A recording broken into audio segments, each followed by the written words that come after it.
Welcome to the Irish Baptist College podcast, Let's Talk.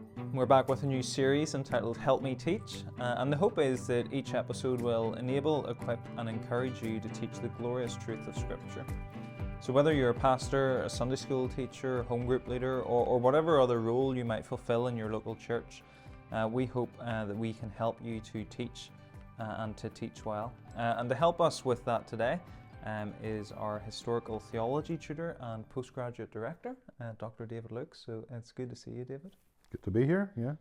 I'm told confession is good for the soul, so I'm going to confess that frequently in the mornings whenever I arrive to work, we meet in the corridor and I sign myself in and forget to sign you in. So can I confess and say I'm sorry about that, Well, we shall see whether or not your confession leads to true repentance. And I get Well, I'm just asking for absolution if you're willing to grant it. Well, the jury's out on that one. The jury's out on that one. So I confess and I apologise, and I will endeavour to take you in future. Mend your ways. Mend your ways. Good. We're just at the beginning of semester 2, so things going well so far? Yeah, well, the little bit like the man who fell off the top of the Empire State Building as he passed each floor, he was heard to say, "So far, so good." So a bit of that, you know. Good. And what subjects are you teaching this semester? Historical Theology 1. Okay. We've had that this morning, so that's looking at the church really in the post-New Testament periods and the various challenges that it faced. Then Wednesday, Thursday, Historical Theology 3, which really picks up at the beginning of the 18th century and follows us through to the present day. And then also on a Thursday, Christianity and Culture, examining various aspects of the interface between Christian thinking and various cultural challenges that we face both in the West and elsewhere in the world. Excellent. So I've been asking everybody who's come on this podcast, how did you first get into teaching? Lots of people are saying it's a bit of an accident, which is maybe a pattern, but how did you first end up teaching? Did you always want to teach, or is it something that developed later in life, and what were kind of the first couple of steps towards that?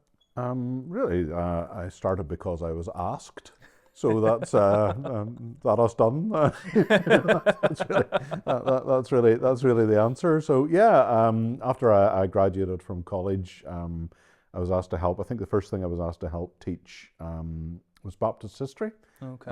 So I used to teach a module on Baptist history. Then I was asked to help out a little bit on evening classes, teach some church history on evening classes, and then this.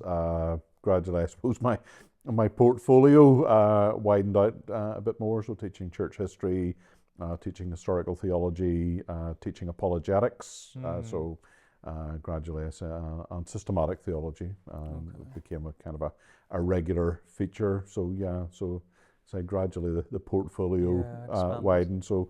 My early endeavours must have had some degree of competence about them, so I got asked back and asked to do other things. That's really how that happened. Was it something you desired to do before being asked, or did the question prompt you to think, "Would I like to do this?" and then kind of yes? I can't really remember to tell the truth. I suppose I had a background. I'd studied history previously.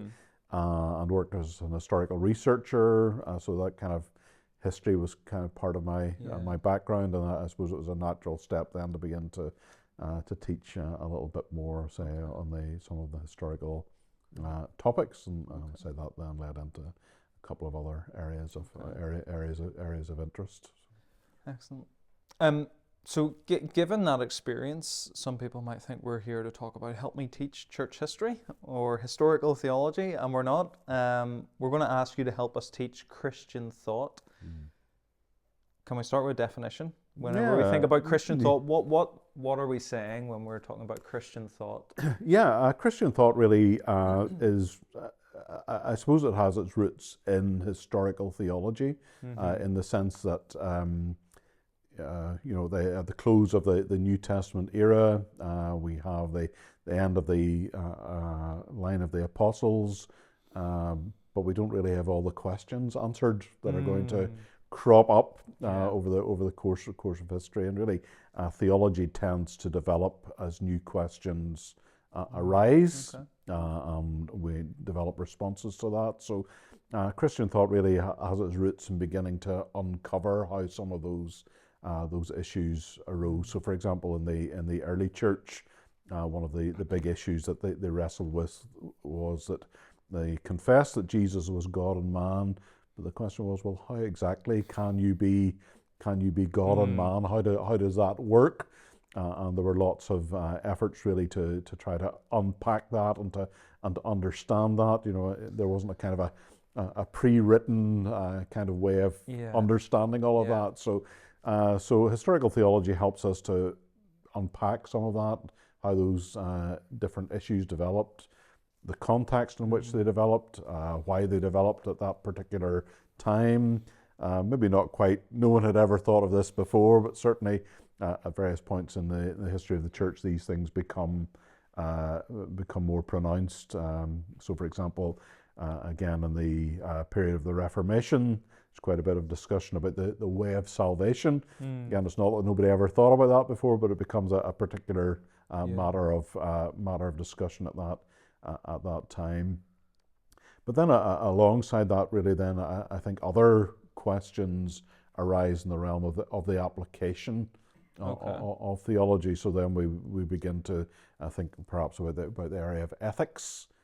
So what are the implications of these for Christian living? The area of apologetics. So how do we defend the Christian faith? How do we help others defend the Christian faith? Again, as new questions and new issues arise. So Christian thought kind of broadens out into think about some of those issues. And obviously there are lots of contemporary issues as well that we need to develop a Christian mind on. So in areas of apologetics, for example, lots of issues out there that we're facing today. How do we begin to address those? That's maybe a rather long-winded, slightly nebulous description of Christian thought. No, I think that helps. It helps have that clear in our minds and offers us some clarity. I'm going to ask a provocative question. We assume then that it's legitimate to teach Christian thought. Christians are people of the book. The Bible is all we need, is it not? You've alluded a little bit to that, kind of some of the questions were unanswered. You also said that Christian thought can be seen to be the application of biblical truth. So is that what justifies the teaching of Christian thought? I suppose I'm maybe thinking particularly in a local church setting and how that can be useful. Yeah, and again, I think that's really what people often long to hear in the local church setting. Well, that's very interesting, as we kind of we unpack the Bible. But what does that mean? What are the implications of that for how we live? What is the application of that? In our day-to-day lives and the culture in which we find ourselves. So that I think there's lots of challenges around that way. We're chatting this morning in Historical Theology 1 really about the idea with the early church fathers. They faced kind of huge issues from the culture, many issues from within the church. Well, how did they begin to address those? Well, interestingly, the way they began to address them was by taking the Bible and asking what the Bible said, and then beginning to work out the implications of that for the various questions that arose at their time. So how, for example, one of the questions they faced, one of the accusations they faced was that Christians were atheists. Why were Christians atheists? Christians were atheists because they did not worship the gods. So how do you begin to defend yourself, against this charge of atheism? Well, they begin with the Bible and say the Bible teaches there is one God, the one true God. So therefore, other gods are not God. So, so again, just working out the implications of that, so the Bible comes to us not with the answers, but they're not ready-made answers. Yeah. We do have to kind of work out the implications of that in different ways and different contexts. And that's why you're here. You're going to help us work this out. Well, that remains to be proven. So I want to ask you about the do's and the don'ts of teaching Christian thought. So we'll try to keep them. I know they're probably, each one is maybe two sides of the same coin, but we'll try to keep them separate, and we'll focus on the do's. So what are the kind of things that we want to keep in mind if we're going to teach Christian thought? I think certainly one of the things to bear in mind, I think, is you do need to think about your context and your audience. So again, just thinking a little bit about that, the needs of the particular group you're teaching to. Jim Packer had a great saying that the Puritans prepare us for everything that the 17th century is going to throw at us. So we may be well steeped, in something, but again, just thinking, well, how is this going to help the group in front of me? So again, I think thinking a little bit about that, thinking about capacity, people's capacity as well. I think I learned this lesson. I was doing some marking. You'll be shocked to hear this, that I was doing some co-marking along with a member of staff in another college, and he thought I was marking too harshly. So I'm sure you'll be shocked to hear that. I'm glad I'm sitting down for that, David. But I learned a valuable lesson as we had that conversation, because he was a bit, considerably more senior, more experienced than I was at the time, and he said it's always a danger. He said, when you're studying things, you expect your kind of class to be at the same pitch and level as you are. So I think kind of understanding that and not overwhelming people with information.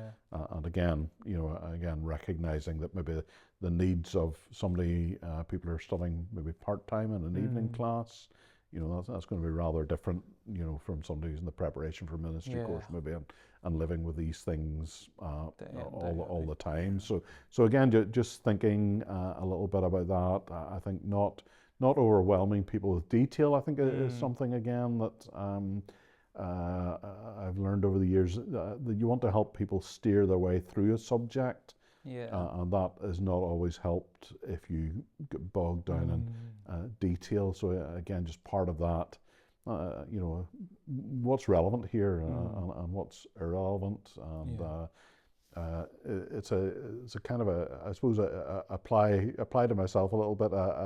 A rule I often use with the students, about writing essays. I often tell them when I was a boy, there used to be an ad for John West salmon, which said it's the fish that John West reject that make their fish taste so good. So again, you're studying for an essay or preparing a lecture, you have lots of information. But you want to get the good stuff out of that. What's the stuff that's really relevant? What's the stuff that's helpful? I'm not going to get people caught up in all that detail, which again I think is overwhelming, particularly if a subject's new to you and you're trying to begin to think your way through that. That's a much more profound John West advert than my childhood. My childhood was the man who fought the bear for the salmon. I don't know if any of our listeners have that one, but that's a more profound John West advert. Well, everything was better back in black and white, so. Great. Any more do's or any other things to keep in mind? Any more do's? I think again, you want to enthuse people if you can. There's a great line from Don Carson where I can't remember the exact quotation, where he said, my students tend to remember not so much the things I've told them, but the things I'm enthusiastic about. So again, I think you want to convey something of the enthusiasm for your subject. So I think you want to communicate that to students. in whatever context that is, the sense that this is relevant, this is important, this is something that can be enthusiastic about. So I do think there's an element of that. You want to communicate that, and again, just to I suppose in that regard, just trying to think of the things that are interesting, and that kind of spark them to think a little bit. That's somebody said, when you're teaching Bible passages, sometimes you want to look for the odd things, the things that are going to provoke you and capture your attention. So a little bit of that, maybe thinking about some of the odds and ends. So maybe that's part of it as well. And I think the other thing is, particularly for some of these areas like church history or historical theology, because of my interest in them, I might find them intrinsically interesting. Yeah. But that's not the case for everybody. So again, very often students, I think, particularly want to think, how is this useful? Yeah. What use is this to me? So again, I think helping students think through maybe some of the implications of that. Well, what relevance is that for me? For me today? So again, I want to be thinking a little bit about that, or encouraging them to think a little bit about that. So what are the big don'ts then? Apart from just the opposites of everything you've said, but yes, probably see my previous answer and don't do those things. Yeah, again, I think I suppose the thing we all struggle with is trying not to be dry. Really, I suppose is the big don't. There's the old definition of a lecture that it passes from the lecturer's page to the student's page without going through the mind of either. So again, I think to be engaged and to think about that. So I think that's important. I think in that regard, another piece of advice that I received is just about keeping your notes fresh. So again, I mean, some of the material, I teach. I've been teaching for 30 years. But again, just freshening that up. So you're not going to refresh all your notes all the time, every year, but.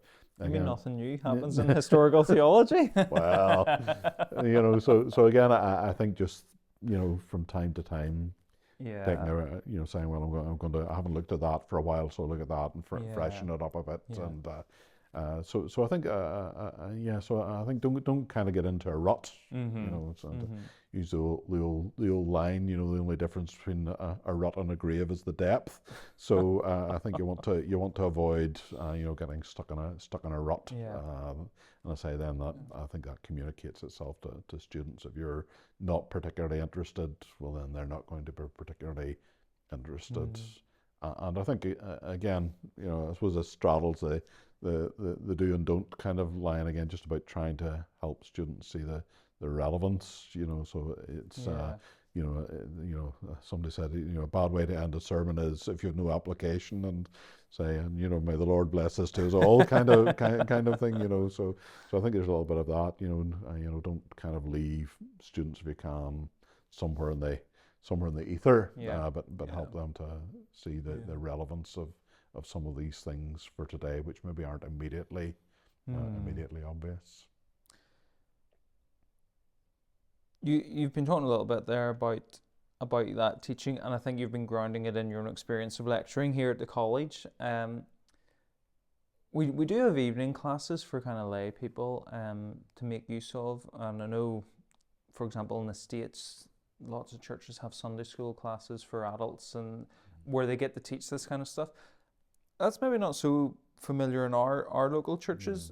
Is there a place in our local churches for teaching Christian thought, and how do you think we can maybe do that well? And I think we maybe do that in terms of Sunday school curriculum. We maybe do missionary biographies and that kind of stuff at some points, but is there other ways we can incorporate teaching Christian thought into the life of the church? Yeah, I think there is, and I mean, certainly one way of doing it is whatever context you're in, thinking about your curriculum. You know, for to put it maybe in rather formal ways, but Yeah. you know, think about how you're going to teach that. So, you know, the temptation might be, well, we've finished First Samuel.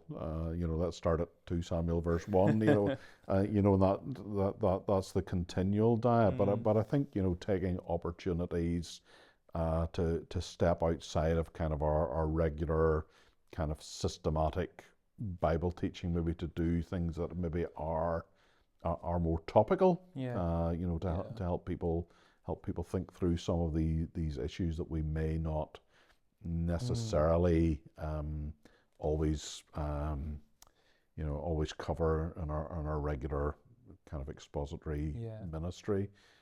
So maybe I'm just thinking, you know, as a pastor, I would have taken the opportunity maybe to teach a series on spiritual disciplines. Okay. Yeah. So just take a chunk of time and devote maybe 6 weeks, 6 weeks to that. Maybe another pocket of time to think about, well, how do Christians interact with the political world? You know, maybe take 3 or 4 sessions to do that. So I think kind of you know, not in a sense feeling that's disruptive. You know, but that's part of a balanced diet that's helping people sometimes, you know, scratch where it itches. You know, or how do Christians live in the workplace? How do they respond to that? How do they deal with the ethical issues on the day? So, you know, how do they present the Christian faith in a hostile world? What are the questions out there? Yeah. And you know, how do we help people think about that? So I think kind of introducing those things in whatever forum that might be, whether it's a church service or an adult Bible class or a Tuesday night prayer meeting, Bible study. You know that. You know, there's a bit of variety in the diet that maybe helps people through with some of these big issues in Christian thought. And I presume whenever you did that in the local church, given your bent towards history and historical theology, then you obviously exegeted passages and verses that were relevant to those topics, but I'm presuming you leaned as well then on some Christian thinkers from the past to kind of articulate some helpful principles. Again, I think again it's a kind of a good way, you know, to maybe introduce, you know, some other Christian thinkers into the debate, into the conversation, and again, just helping people maybe see the relevance of some of the work that's been done in the past. I can't remember. I've maybe told this anecdote in a podcast before, but I'm boringly repetitive, so I'll tell it again. And I often tell it to the students. I went to hear John Stott give a lecture in Belfast a number of years ago, and in the course of the lecture, he quoted Athanasius, the early church father. And at the end of it, there's a Q&A, and someone asked, should we still read Athanasius today? To which Stott paused for a moment and said, should we read Athanasius or the modern evangelical melodrama? And and the point he went on to make was, you know, that, you know, we kind of get ourselves tied up in knots trying to answer questions, but if we knew the past better, we would realize people have tackled these. There are answers there. People have been dealing with these for centuries. You know, the clothing these things wear might change, but again, the answers, you know, are very often there that people have wrestled with, and in that respect, there is nothing new under the sun. Great. On that then, thinking about reading, resources that you point us to? There's maybe not a definitive resource on Christian thought, but are there kind of representative examples of things, whether that's books or podcasts or journals or whatever, that might be useful for us? Yeah, we were chatting a little bit about this in class the other day, and C.H. Spurgeon has a line somewhere about it's not so much about reading many books, but mastering the books you read. So I think again, kind of being discerning I suppose in terms of what Yeah. we read. Sometimes we Yeah. feel we have to read everything that's out there, and what's the latest fad, the latest fashion. We have to read that. But Yeah.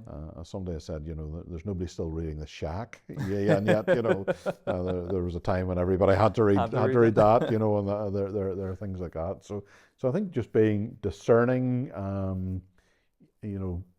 if you're not a voracious reader, many people aren't, don't have the capacity. I feel like that myself. I don't have the capacity to do lots and lots of books, but so being discerning, I think, in what you pick up, and what you devote your time and your thinking to.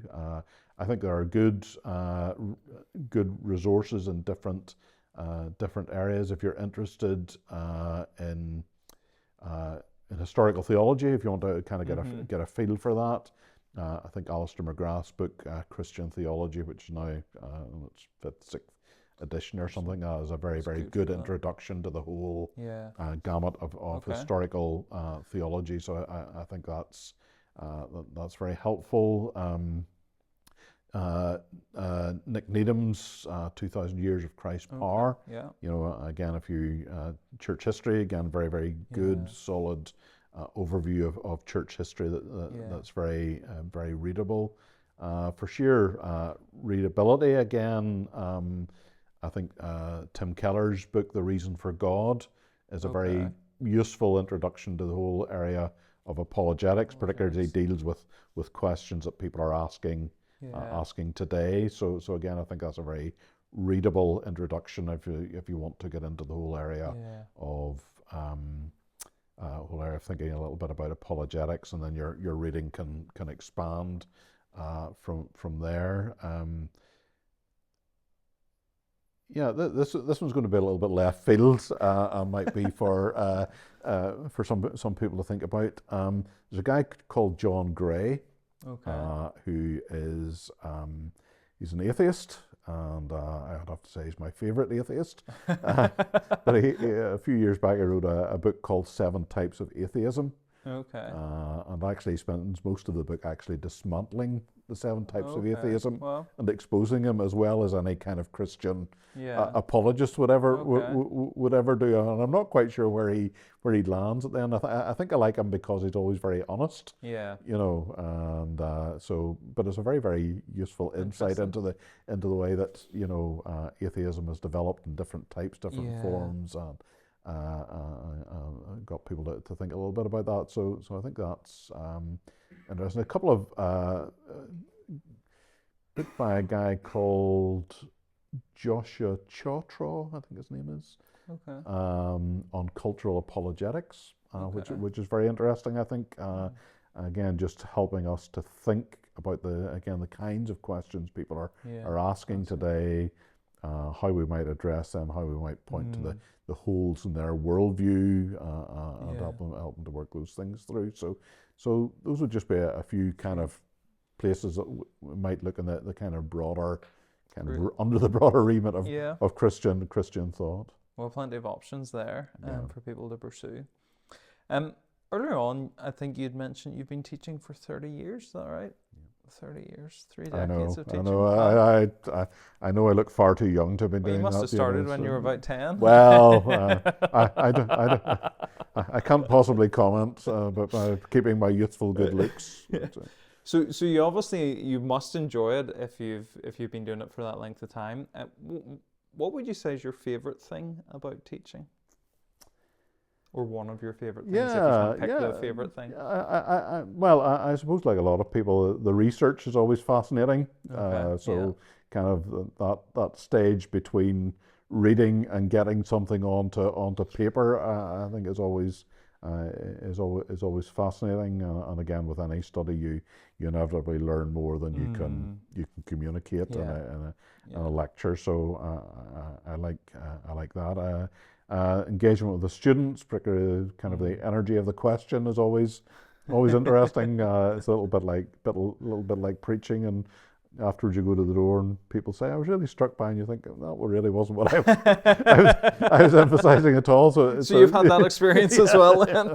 So it's quite interesting, I think, to kind of hear a little bit, from students about what they're thinking, that things that's provoked them to think, and especially if they've learned something new or seen something in a way that they haven't seen before. So I think those are kind of a couple of things that I enjoy about teaching.